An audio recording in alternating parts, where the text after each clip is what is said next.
In this week's episode of Renovate Ed, Jennifer interviews Melissa Falconett, a New York-based designer and artist who shares Jennifer's passion for historic homes and architecture.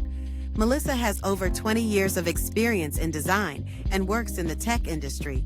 Since renovating her first home in 2012, she has been hands-on in transforming spaces while honoring their history. Let's dive into her journey, hear her insights, and benefit from her expertise in design and renovation.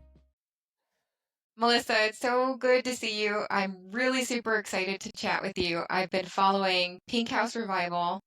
That's the tag, right? On Instagram, Pink House Revival.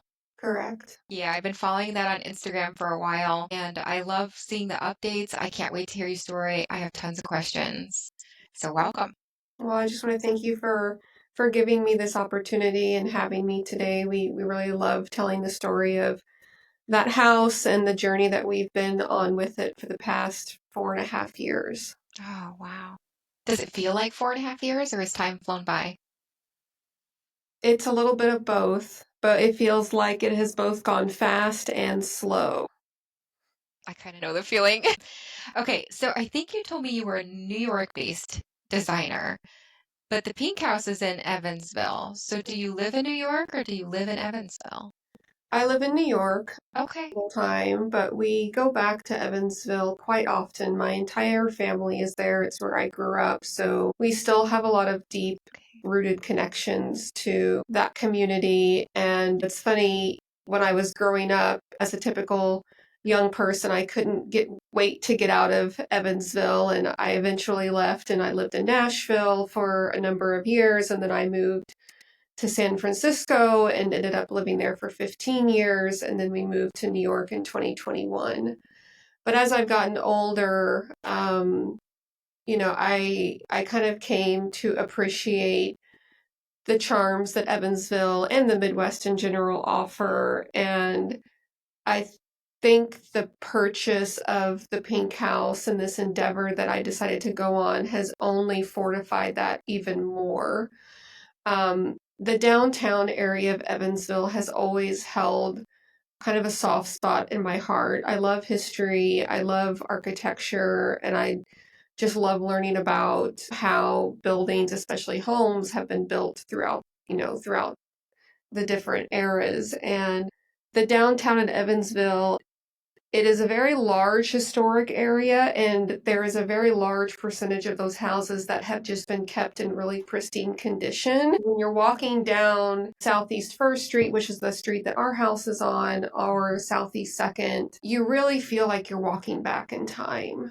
It's kind of a special place, and I was really excited to be a part of that preservation legacy with the Pink House. That's beautiful. I used to travel quite a bit for work, and Evansville was in my territory, so I've been down there a few times.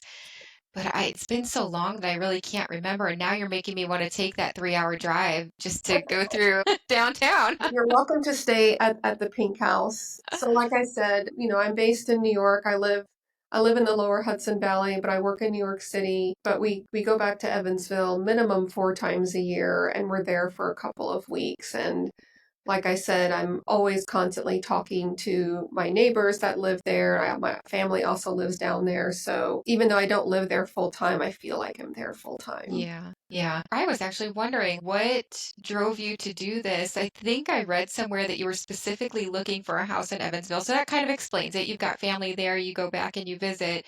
When you go back and visit, do you stay with family or do you stay at the Pink House?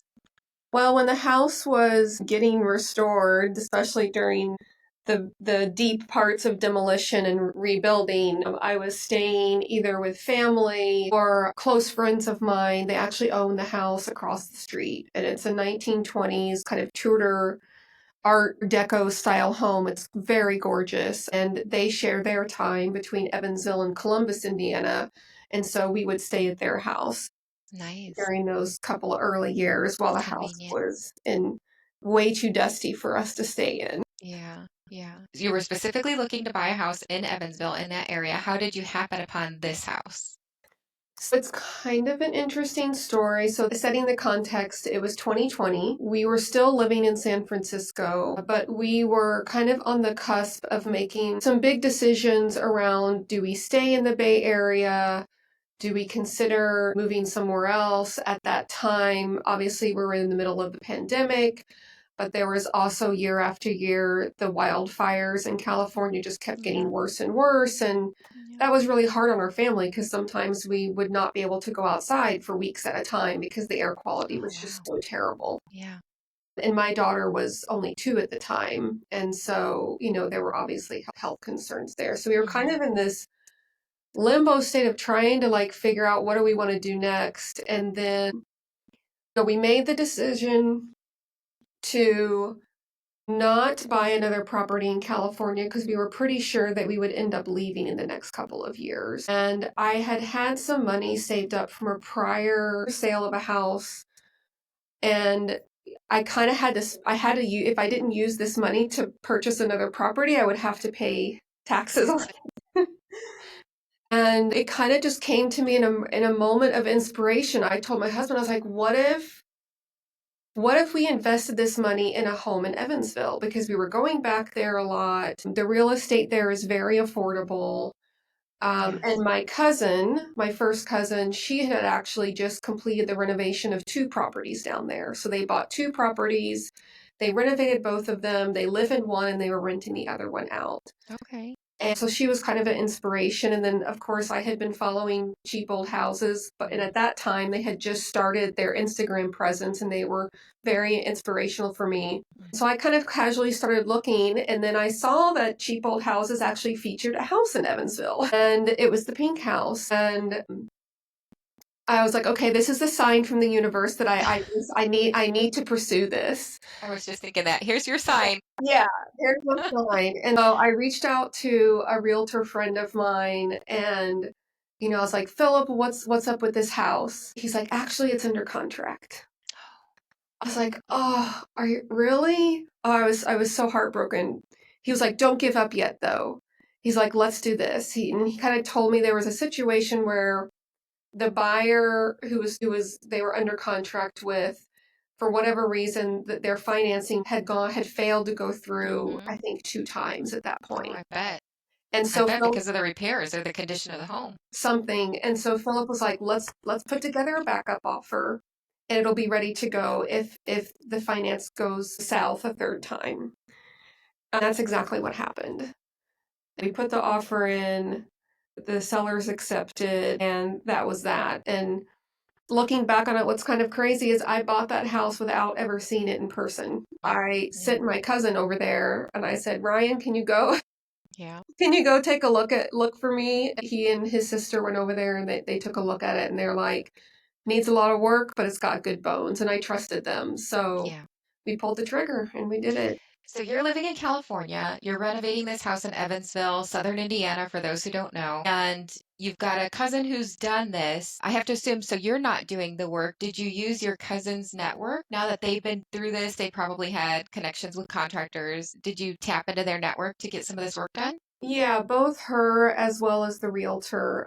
The realtor, Philip, is probably one of the most prominent community advocates for the historic downtown area. So he had connections, but there's a contracting company in downtown called Architectural Renovators, and they are for profit, but they also do a lot of work for the community, saving and then restoring architecturally significant buildings that would otherwise have been demolished. And so they're very well known in the downtown area. And so I had contacted them because I knew that the house was going to need some structural work. Not a ton, but they have a very keen eye, and they very much understand old houses. You do. This was not kind of a flip situation, like put a coat of paint on it and then it's done. We wanted to restore it, maintaining as much of the architectural historical integrity as we possibly could.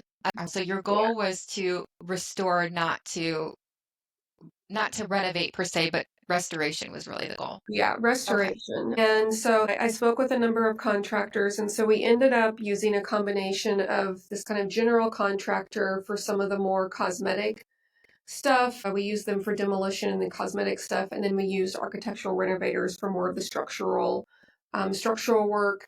And then we had a third person, and he's an independent contractor. He's a carpenter. I was introduced to him through Philip. His name is Darren Kolb. He owns a pre-Civil War house about 3 or 4 blocks down the street from us. Darren gave me a tour of his own house that he's been restoring since he bought it, 10 years ago. That's excellent. I was just absolutely stunned at the level of craftsmanship that Darren has in terms of restoring his own home. He restored all of the kind of wood cloister ceilings. He restored and rebuilt their staircase. I mean, the wainscoting, custom kitchen cabinets. I mean, he is a true artist. And It's gotta be so beautiful. I developed a relationship with him, and he ended up probably being one of the core partners and made the kind of historical restoration possible because, as I was developing a relationship with him, he took a personal interest in the pink house as well. Yeah. So he ended up designing and building the custom cabinetry that was, kind of matched what they would have done at that time. In the kitchen, he remilled a lot of the door trim, wood trim to match the existing because there was some of that woodwork that was just not salvageable. It was rotted through. Sure. And so if people want to see visuals of this, they can go to your Instagram at Pink House Revival. Correct. Yeah. I don't think we would have reached the level of historic restoration without Darren's help. Mm-hmm. He really was a true partner. Yeah. You've got an advantage, admittedly an advantage, in that you have this network. Apparently you knew a realtor or was referred to a realtor. Maybe your family knew the realtor. How did that come about? Or he's just so well known in the area?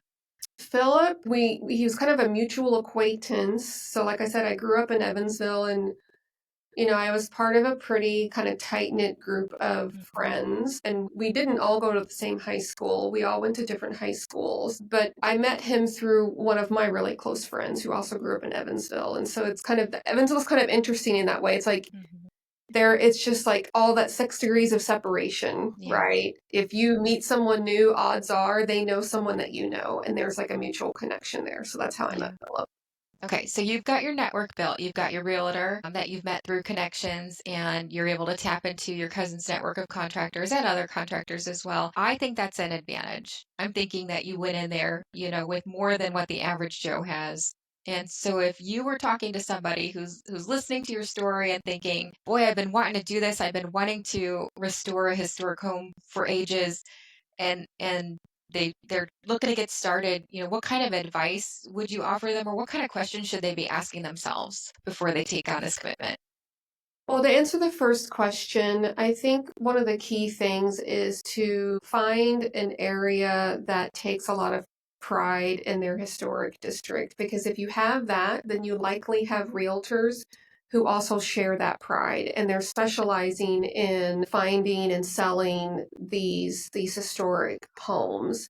And oftentimes realtors, they have connections with the contractors and the designers and the architects who specialize in that because they're part of that community, right? That's great advice.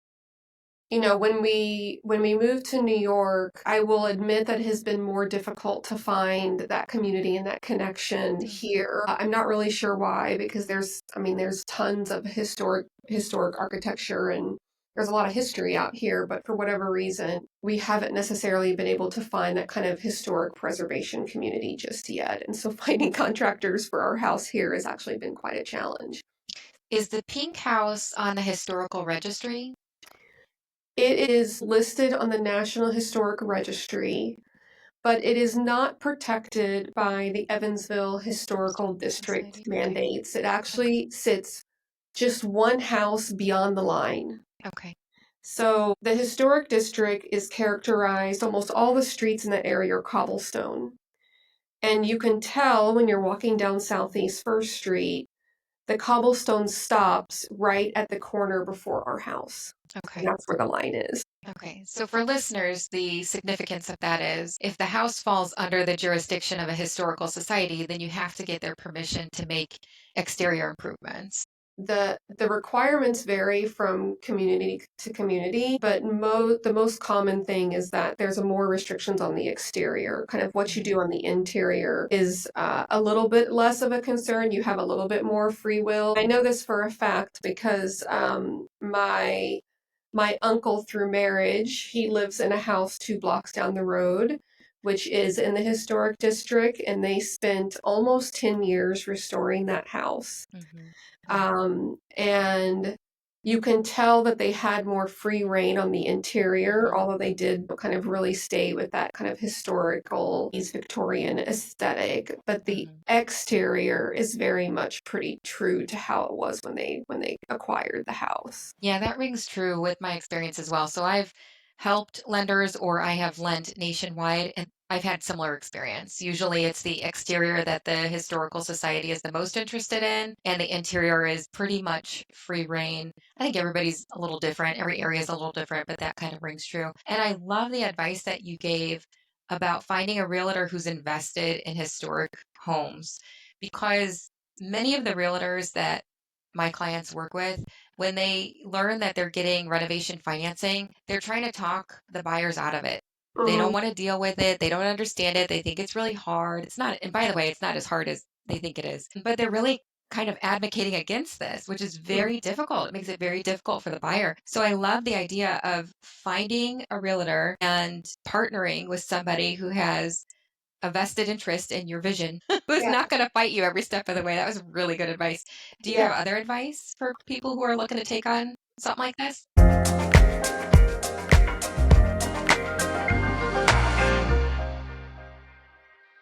Got big renovation plans, but not sure how to pay for them? Whether you're buying a fixer-upper or upgrading your current home, figuring out the right financing can feel overwhelming, but you don't have to do it alone. Call Jennifer at 844-RENO-GAL to chat about your options. No pressure, just real conversation about what makes sense for you and your renovation goals.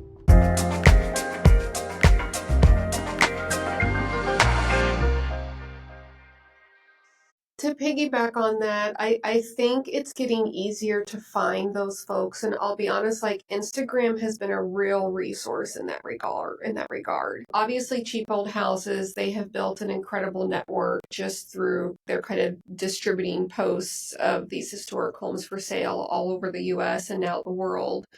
But there are other organizations popping up that are really focused on historic realty. And I keep discovering more and more of those on Instagram. One of the other ones that I found here on the East Coast is called Here Finds. They specialize in selling historic homes all up and down the East Coast and the Hudson Valley. That's good advice. When I'm working with a client, in the beginning, I have what I call my setting expectations conversation, and I kind of walk them through. This is what the process is going to look like. This is what you need to expect. We might talk a little bit about guidelines and things so they don't get tripped up farther down the process. I'll tell you, most of the folks who listen and take the advice, they have a really smooth transaction. It's like, look, I've been doing this for 20 some years. I know the drill by now. If you just take these steps, if you do it this way, everything's going to work out real smooth. But if you skirt the process, then it's going to be painful. But I have to imagine throughout this process, you've probably, made some mistakes. There had to have been a little bit of a learning curve. Looking in the rearview mirror, is there any advice you could give to somebody to avoid some of the mistakes that maybe you encountered? Yeah, absolutely. This is my third home renovation. So I had a little bit of practice beforehand. And I have fortunately had some really great teachers along the way. The house that I renovated in Oakland, California in 2012, the contractor that I was working with at the time, he was so generous with his knowledge and like he really helped educate me about the permit drawing process and getting those approved and everything like that, and working with an architect. I have some very close friends who are also architects, and so I was able to talk to them and get advice during Yeah. that homes process. I'd say just generally the most important thing is planning. So that's one. The second piece, like you said, is setting expectations, getting real with yourself, and accepting that that the unexpected is going to happen, and making sure that when you're talking about and going through like the budgeting process, that you be very, very generous with that budgeting Yeah. process. Because especially with the older homes, you will inevitably find things that add cost. You will be faced with some very hard decision moments. A really great example of this is when when we were doing the demolition, it dawned on us that at some point someone had installed drywall over the original plaster walls. So what this meant is that the wall was almost flush with the woodwork, right? And in addition to that, over the years, the drywall had cracked or the wood had shrunk, and so they had filled the gaps between the drywall and the wood with like everything but caulk. There was even glue in some of the cracks. I mean, you name it, they tried to use it to fill the cracks. And it was one of those moments where I was like, okay, I could leave it and save money. But I know myself, I'm a designer, so I pay attention to the aesthetic details of things. And, I tried to imagine if I get through this entire renovation process and then every day we have to kind of see at that issue. Am I going to be happy? Am I going to be satisfied? Is that going to be good enough? And so I had to make the call of like, okay, we're going to rip the drywall down. And I knew it was going to add cost, but because I had planned ahead and added that very generous buffer into the budget, I was able to make that decision because I knew it would still kind of keep me within that generous buffer that I had given myself. That was good insight. So did you learn that from other projects? Is that something you brought in from previous experience? Oh, yes. The house in 2012. We'd been in the process for maybe a couple of months, and this house, it wasn't a full gut, but it was like maybe 75% gut. And I came home from work one day and it had been raining that day. And I walked in the living room, so the house was kind of a very classic, like 1970s, like chalet, kind of mid-century modern chalet style house. And so it had these beams that ran down from the ceiling and then they ran down the walls, these exposed beams. I came home and there was a waterfall in the living room. Oh my, okay. I thought you were gonna say like a little leak. You're telling me a waterfall? It was literally like a waterfall. Oh my goodness. And Wow. that was not anticipated. And so I called the contractor and he came over and he's like, well, looks like you need a new roof. Uh, And so, that was another 15K. yeah, my goodness. I think that might have been a heartbreaking moment for me if I'd Oh, walked into that. I might have walked outside and cried a little bit. yeah. I would say that home renovations, you just learn that there's no such thing as like planning to the penny. Yeah, It's true. almost like planning to the like thousands, right? Mhm. You really want to like build a very generous buffer. Otherwise, Yeah. you're going to find yourself in a situation that is not fun. There were two things that you gave that I believe are really important for buyers to know if they're going to step into something like this. One, know the permitting process. I think people just believe, or maybe they're naive and they don't understand that, you can't just go in there and do whatever you want to do to a house. In most cases, I mean, if you live out in a really rural area, they may not have any permitting requirements. But, Mhm. in most areas where these historic homes are located, more than likely, You're either going to have that historical society that we talked about, or you're going to Mhm. have to deal with the municipality and permitting requirements, which a lot of times require licensing and insurance, et cetera, from your Yeah. contractors. There is a bit of a process to that. And in some areas, the runway to get those permits is pretty long. So in your mind, if you're thinking, okay, I've got, X amount in my budget and I'm planning to get this done within 9 months or 12 months or 15 months or whatever it is, in your mind, you've got this timeline and this budget you're working with. But in reality, you're probably going to blow through your budget, as we well know, and you're probably going to blow right past that timeline. Yeah. It's Yeah. kind of par for the course. It is 100% true. So when you're having those initial conversations with contractors, one of the key things is to understand how well they know their way around the permitting office. And so when we were working on our house in San Francisco, that was one of our key interview questions is on, what's your typical permitting process timeline? And you may or may not feel comfortable asking this question, but we had done this a number of times before, so we felt okay asking it. We asked the contractor, do you have any personal relationships at the permitting Mm-hmm. office? Yep. If there's a problem, do you have someone that you can actually call? Because that can make a huge, huge difference in the Or time. if there's a process to expedite the request, sometimes the Yeah, municipalities will have that process in yeah, place. 100%.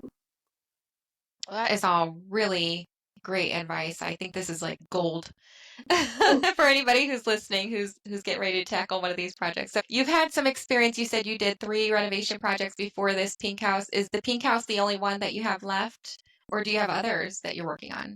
We are doing work on our house in New York. It is also a historic home, although it's in much better condition than the pink house was. But for my husband's sake, I have promised to take a break until my next renovation project, which I am trying very hard to hold myself to, but it's hard to resist. Yeah. This is personal. You don't have to answer if you don't want to, but when you've done these, you've paid cash for them, or do you finance a portion of the I've purchase always, of the house, or yeah, I've always financed the house. okay. And for the house that was in Oakland, we did do a construction loan and it was fairly painless, I'll be honest. There were Mhm. some when you do a construction loan and it's different for every state and every region, but in the Bay Area when we did the construction loan process, there are some like timing requirements Mhm. around that, Yep. right? Like you have to finish the work within this period of time. And so when you are working with a contractor, you want to make sure that the contractor has experience doing projects that are using a construction loan. And they're prioritizing your project, and they're not working on other projects because you have to meet this deadline for your Exactly. lender. Exactly. But I've always financed, and it's always been a good investment. The other two houses that I did, I eventually we ended up selling because we really didn't have any reason to keep property in the Bay Area because we don't have family there or anything. And honestly, most of our friends have moved on from the Bay Area. So for the pink house, same deal. I didn't do a construction loan, but I just did a normal financing, and I took proceeds from my 2 previous home sales and put them towards the pink house. Yeah. Yeah, that's very helpful too. In your construction loans, did they finance a contingency reserve for any unexpected, or did you have to pay for the unexpected repairs out of pocket? I don't recall. That Okay. was so long ago. I don't really remember. I don't remember us taking out additional money for that. Uh, so I think we had built in a buffer. I think it was like either 15 or 20%. Okay. Yeah. On the renovation loans that we offer, we always do a minimum 10%, but Mhm. maybe if utilities are not functioning or if there's any reason that we need to increase it, maybe we'll do 15, 20%. But we always have that contingency reserve for the unexpected. And I'll say, since I get to manage the projects on the back end, I'll say we use it probably in 90% of the time or more. And in instances where we don't need it, it's just applied as principal reduction. But if you do need it, it's there. It's used so often, we would never forego it. We would Mhm. never waive it at this point. But it's been an extreme help to homeowners. And I can't think of any cases recently, though I've certainly had them in the past where we've even blown right through contingency and then you're coming out of pocket. So it's a really good idea to protect your nest egg. I always love that approach. Yeah, maybe you can afford to put down more if you're buying a house. If you're refinancing, it's a little different. But if you're buying a house, maybe you can afford to put down more. But should you? if you're renovating, should you? Because of that unexpected, that caveat. If something happens and you've got to dip into savings, are you going to have extra savings? Maybe we should just hold a little bit back to prepare for the unexpected. It's always a good idea. Wrapping up here, I've got 2 questions for you. One, what's your favorite feature of the pink house? It has to be the cut glass window in the living room. Around like 2 or 3 o'clock in the afternoon, if it's sunny, the sun streams right through that window and fills the entire living room and dining room with rainbows. Oh, it sounds beautiful. That sounds gorgeous. It was such a unexpected little delightful feature. And do pictures or video even do it justice? No. I wouldn't think so. I've tried to capture it many times. Yeah. And now you're using it as an Airbnb? Yeah, it's available on Airbnb for the times that we are not there, and I co-host it with my sister who lives in Evansville, and we've been Airbnb-ing it since last August. People seem to love it. We get so many wonderful comments, and I'll be honest, like hearing that other people are having such a delightful experience and loving the house, it makes the 4-year journey that we've been on all worth it. You said 4 years and counting. Are you done renovating? Is it done now? It's never done. That's true. So there's still things that I want to do to it. I want to add a gas fireplace into the living room because the fireplaces, they will never be wood burning again. And then the exterior does need restoration and painting, but we'll keep it pink. That's cute. That's cute. Melissa, it has been a real joy to listen to your journey, to hear the details, and to glean some really good gems from you for people who are looking to take on this commitment. I hope others do take it on because these historic homes, they're part of our history, right? They're part of our culture, and they're beautiful works of art in and of themselves. And so I hope that other people will take the plunge. Like I said, planning is your friend. One thing that I've done on the last 2 projects that has helped me so immensely is as soon as we acquired the property, like really go through it, explore every nook and cranny of the house, and then start making a list. Just start writing things down. Okay, this needs to be done. Refinish the floors, do this, do that, and then make that giant list. And then start going through it with your contractor, with your partner, and prioritizing what are the must-have things that we absolutely want to get done. Yep. And then what are the things that maybe we could say for like a phase 2. Mm-hmm. And that will really help. It will not only get you really clear on what is really required to kind of get to that live-in state, mm-hmm. but it would also help make the project feel just a little bit more manageable and not so overwhelming. Yeah. Prioritizing that punch list. Yeah. Good information. Well, thanks again for joining us. For those who are listening, if you want to stay at the Pink House, find it on Airbnb. Be sure to tell us all about it in the comments. We'd love to hear from any of those who visit. Melissa, thank you so much. We appreciate you. Thank you so much for having me. Now the legalese required to appease attorneys, compliance officers, and regulators. This podcast is hosted by Jennifer Goldsby, NMLS number 591226, Vice President, Renovation Lending. The topics discussed herein reflect my personal opinion. They do not represent the opinions of Diamond Residential Mortgage Corporation and its management. Discussions about loan programs in this podcast are not a commitment to make a loan. Programs, approvals, rates, fees, and loan terms are subject to loan applications, credit risk, appraisal evaluation, underwriting guidelines, and other lending or qualification criteria and limitations, and are subject to change without notice. Not all products are available in all states. Not all borrowers will qualify. Diamond Residential Mortgage Corporation, 582 Oakwood Avenue, Lake Forest, Illinois, 60045 847 9301. NMLS number 1, 86805. For licensing information, go to nmlsconsumeraccess.org/entity-details.aspx/company/186805. Equal housing opportunity. Diamond Residential Mortgage Corporation is not affiliated with or acting on behalf of or at the direction of FHA, VA, USDA, Fannie Mae, Freddie Mac, or any governmental body or agency.